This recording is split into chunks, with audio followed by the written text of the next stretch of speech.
Okay, ladies and gentlemen, I would like to talk about what is happening in Scotland with the election of the First Minister in Scotland, and the fact that there has been an explosion of anti-Christian bigotry in the race to be the candidate for the leader of the Scottish National Party in Scotland. You'll be interested in this one. So, as you may or may not know, the First Minister of Scotland, Nicola Sturgeon, has offered her resignation, and one of the people who has stepped forward to fill the role is the woman called Kate Forbes. Now, Kate Forbes has lost support from other members of the Scottish National Party and has been lampooned in the mainstream media because of her mainstream Christian views, which the Church of Scotland, the Free Church of Scotland, has condemned as anti-Christian intolerance. So I'm going to read a little bit from the article in the Argus, which is a Scottish national newspaper, and it reads the following. The Free Church of Scotland condemned the anti-Christian intolerance shown to the current Scottish Finance Secretary. Miss Forbes lost a number of high-profile supporters in the race to succeed Nicola Sturgeon earlier this week after she revealed she would have voted against same-sex marriage if she had been an SNP when the legislation went through at Holyrood. She went on to say that having a child outside of marriage is wrong, according to her religious beliefs as a member of the Free Church of Scotland.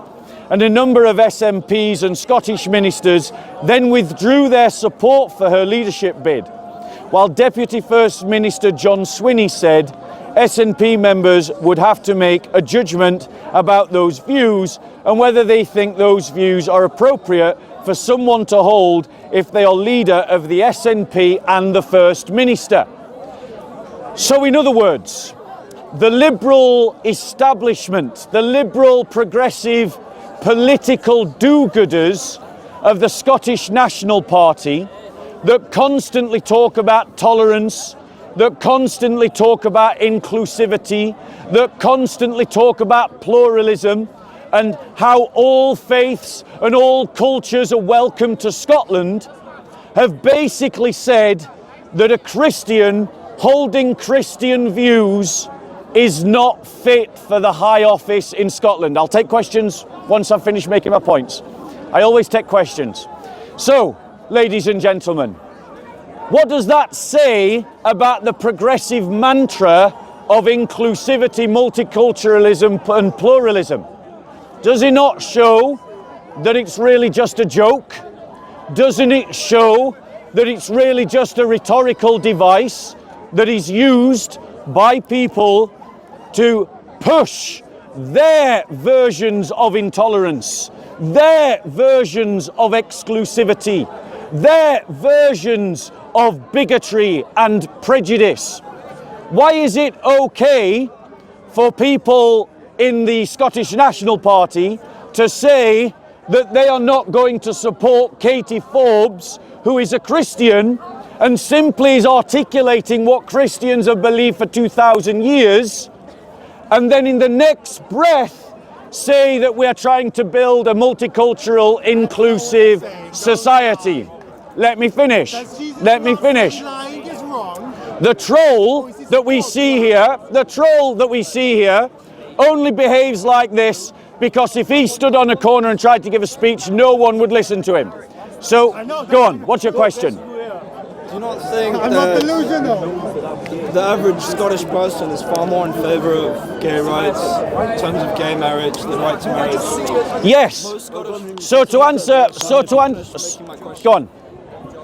Scottish society as a whole, I would say, even more so than England, is secularised. It sees that religion shouldn't have a place in legislation. That while we should tolerate religious beliefs of all kinds, the right to gay marriage, the right to have a child outside of wedlock, This is what. Okay, I know what you're saying. Well, make your point. Right, well, land quickly, bro. Because no, hold on. I was making a speech. I'm letting you in for a question, not your own speech. So, what's your question? Get to the question. Do you not think it's fair that the Scottish National Party would prefer to have someone more representative of the Scottish people than Kate Forbes? So let me reply to that. Because, ladies and gentlemen, what we've heard here is a progressive defence of progressive bigotry. The reality is, the reason why Katie Forbes is being deemed as unworthy of high political office is precisely because of her Christian beliefs. Her beliefs about marriage being between a man and a woman. Her beliefs about sex being sacred within a marriage. And those are the reasons that the progressives are giving for why Katie Forbes should not be allowed into the highest office in Scotland. Ladies and gentlemen, the question is, aren't most people in Scotland in favour of this? Well, there was never a referendum on gay marriage. It has never happened. It was done as part of a manifesto with a whole bunch of agendas, and people, when they vote for a manifesto, they vote for a whole bunch of agendas. It doesn't mean that there is 100%. And we cannot know what people in Scotland want because there has never been a referendum. The reality is, ladies and gentlemen, that the progressives have demonstrated a Christophobic bigotry. A Christophobic bigotry, ladies and gentlemen, that they would not put against any other person for their religious beliefs. Notice that Yusuf, I forget his surname. Let me finish. Let me finish. So Yusuf, there is another candidate who's a Muslim candidate who's also going for the First Minister of Scotland. And yes, the press have challenged him about his beliefs. He deliberately abstained from a vote when he had the chance to vote for gay marriage. But the same people that are condemning Katie Forbes are not condemning him. Why? Because they are Christophobic bigots and demonstrating Christophobia. If you ask a quick question, not make a speech. What do you think of the fact that, according to Ipsos Mori, 68% of Scots support gay marriage? Only 27% are against. So there you go, ladies and gentlemen.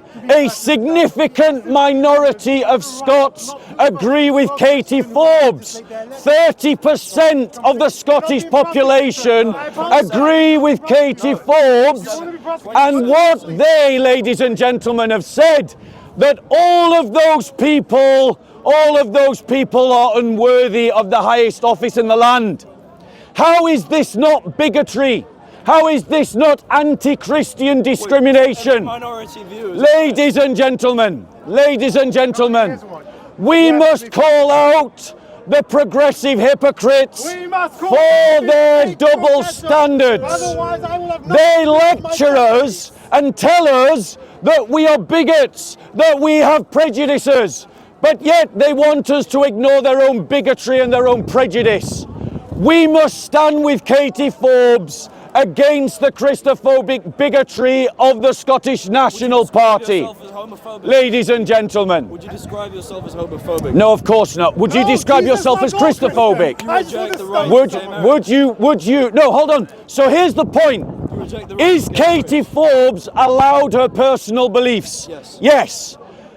Has Katie Forbes advocated her personal beliefs as public policy? She said yes. No, she has not done that. She can't do that despite the lying troll to my left. And the reason why she cannot do that is because the Scottish National Party decide their policies by collective. It isn't the diktat of the leader, which means that Katie Forbes would not be able to impose her personal views. And in a democracy, Katie Forbes should be free to vote according to her conscience. And people are free not to vote for her. And, ladies and They gentlemen, have the right not to support her. ladies and gentlemen, ladies and Why do gentlemen, they have to support her? they did not and do not allow you to discriminate against They have the them. right not to support her. If you say that you are if you are pro-gay marriage, you cannot have the position of First Minister, what will they call you? What would you call someone who said that because you are pro-gay marriage, you can't have the position of First Minister of Scotland? Which law says that? I'll tell you what they'll call you. Which law says this? They'll call you a homophobe. Who's they? They'll call you a bigot. Who's this They'll they? call you someone who is prejudiced. I'll tell you who I'm talking about. I'm talking about progressives like this guy. That's who I'm talking about. I'm not an important These member of the double Scottish political standards establishment. by progressives should be challenged by Christians. You should stand against this kind of bigotry and you should oppose it. And why should you oppose it? Because if you stand up for your religious beliefs, they will call you homophobic. So why can't you call them Christophobes when they are prejudiced against They're you? not obliged to support her. If they don't like having a homophobic... If a Prime Minister said that he was against gay marriage, would you call him a homophobe? Be honest. If you said he was against gay marriage, Would you call him a I would homophobe? say that is an example of homophobia. There you go! A precise example of the double standards of the progressive. Explain how. When a Prime Minister says he is against gay marriage, he is a homophobe. That's what he just said. But he is saying that I can't call people like him Christophobes when they object to Katie Forbes being the First Minister of Scotland. There you go, he's just admitted he's a Christophobe. I can't stand religion. There you go, the progressive has just admitted that he is a No Christophobe. problem with Christians. But how many of you, I don't want religion how to many make of you, mistakes. how many of you would object if he said he was anti-Semitic? I'm Or how against many of you, no. or how many of you would object I'm if against he said he was an Islamophobe? I'm against... Do you hear the difference, ladies and gentlemen? I'm against all He religion. just said with pride he's a Christophobe, Against Christianity. and none of you were angered. And no one. None of you were angered. This man is a bigot. This man is against millions of Christians just for the I'm basis not of their against Christians, beliefs. I'm against Christianity. I reject every form of religion. I'm against... Christians, if you are listening to me on video or you are listening to me because you're stood here, you have to stand against people like this. You have to stand against people like this because they will enact policies against you as they are seeking to do so in Scotland. I'll come and debate you later. I'm going to come and debate you later. And when I come and debate him, watch him run when I come and debate him. I'll come and debate you later.